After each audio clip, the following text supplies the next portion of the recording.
2017년 12월 1일까지 법에서 정하고 있는 업체는 햇삽 인증을 받아야 한다는 법이 생겼습니다. 10평이 넘지 않는 작은 공장에서 아내와 함께 순대를 만드는 71세 A씨는 법이 새로 생겼다는 사실을 알지 못했습니다. 담당 공무원들이 A씨에게 연락하거나 찾아와서 언제까지 인증 안 받으면 처벌받으니 인증받으세요 라고 알려준 적도 없었습니다. A씨는 햇삽 인증을 받지 않았다는 이유로 처벌을 받아야 할까요?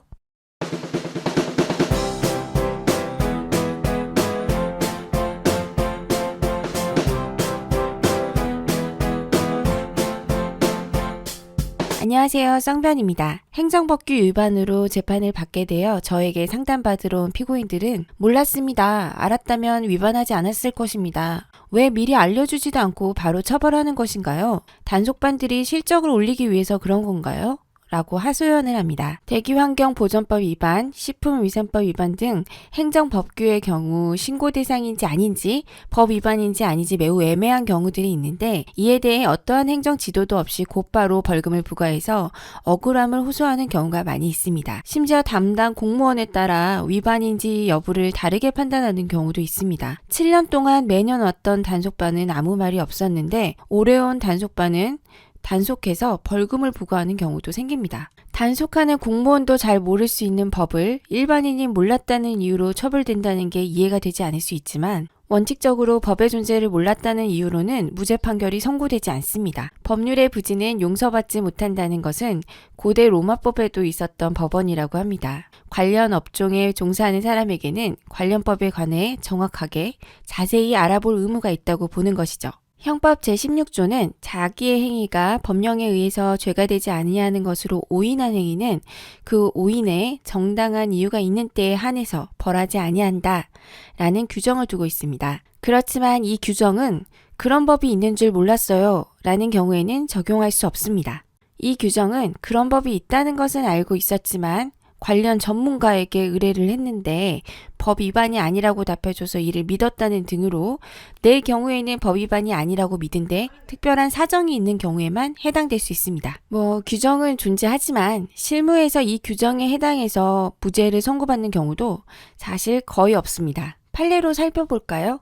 판례는 대부업자 또는 여신금융기관 외에는 대부업에 관한 광고를 하지 못하도록 한 규정이 새로 생겨 피고인이 이를 모르고 대출 광고 메일을 발송하였다고 하더라도 이것은 단순히 법률을 알지 못한 것에 불과할 뿐 자신의 행위가 죄가 되지 않은 것으로 오인함에 정당한 이유가 있는 것으로 볼 수 없다 라고 하며 유죄 판결을 선고했습니다. 또 건축물을 크게 고치는 데 허가가 필요하다는 것을 모르고 허가를 받지 않고 용도를 변경했다 하더라도 역시 단순한 법률의 부지에 불과하므로 유죄라고 판시했죠. 이렇게 판례는 내 행위가 법에 위반되는 것인지 몰랐다는 피고인의 주장에 대해 그건 형법 16조에 해당하는 착오도 아니고 법률의 부지야.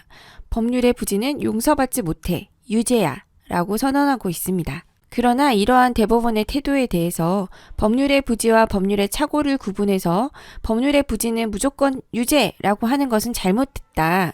피고인이 자신의 행위가 법에 위반되는지를 몰랐다는데 정당한 이유가 있다면 법률의 부지와 법률의 착오를 구분하지 않고 처벌할 수 없다고 보는 것이 타당하다라는 의견을 제시하는 학자들도 많습니다. 저도 학자들의 의견이 법 이론적으로는 옳다고 생각되지만 그렇게 하면 실제 재판에서 법을 몰라서 어겼다고 주장하는 사람들이 또 너무 많아져서 곤란해지지 않을까 생각되긴 합니다. 피고인들은 자신들은 법 위반 사실을 알지 못하고 있었던 것이고 단속반이 법 위반을 적발하고 나서 시정하라고 하면 바로 시정할 텐데 왜 적발하자마자 시정의 기회를 주지도 않고 고액의 벌금을 부과하느냐라고 반발하는데요. 예컨대 식품위생법은 식품의 위생을 위해, 대기환경법은 대기 환경을 위해서 관련 업무 종사자들에게 기준을 제시하고 있는 것인데 그것을 위반하고 있으면 이미 사람들에게 피해를 주고 난 후가 되는 것이잖아요. 시정의 기회를 주고 처벌하게 되면 사람들은 시정의 기회를 받을 때까지는 법을 지키려고 신경을 안 쓰게 될 수도 있겠죠. 그거 주의 주면 그때 고치면 돼 라고 할 수도 있잖아요.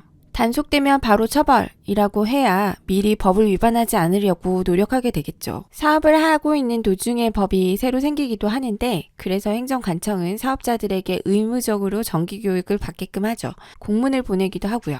문제는 의무적으로 들어야 해서 온라인이든 오프라인이든 그 앞에 앉아는 있지만 제대로 안 듣는 사람들이 많다는 겁니다. 강사가 아무리 재밌게 해줘도 역시 수업은 대부분 졸리고 재미가 없잖아요.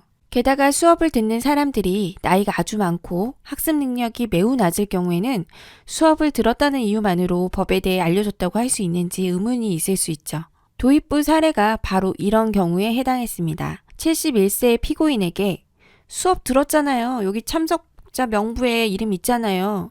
제대로 들었어야죠. 제대로 안 들어서 법을 위반했다면 본인의 잘못입니다. 라고 할 수 있을까? 뭐 이런 거죠. 피고인이 몰랐을 수 있겠다는데 이해도 되고 안타깝긴 하지만 법을 몰랐다고 해도 무죄가 되지는 않으니까 자신이 하고 있는 일과 관련된 법을 위반하지 않도록 주의를 기울이고 교육을 잘 받는 등의 노력을 할 수밖에 없을 것 같습니다. 행정법규 위반으로 단속되고 벌금 등의 처벌을 받게 되었을 때 할 수 있는 최선은 법에 맞게 시정해서 위법한 상태를 해소한 후에 시정했음을 확인할 수 있는 자료를 제출해 선처를 호소하는 것입니다. 대부분 경기가 어렵다는 점을 소명하는 자료를 많이 내는데 그런 걸로는 벌금 감액이나 선처가 잘 안 되더라고요. 오늘 영상은 여기까지입니다. 시청해주셔서 감사합니다.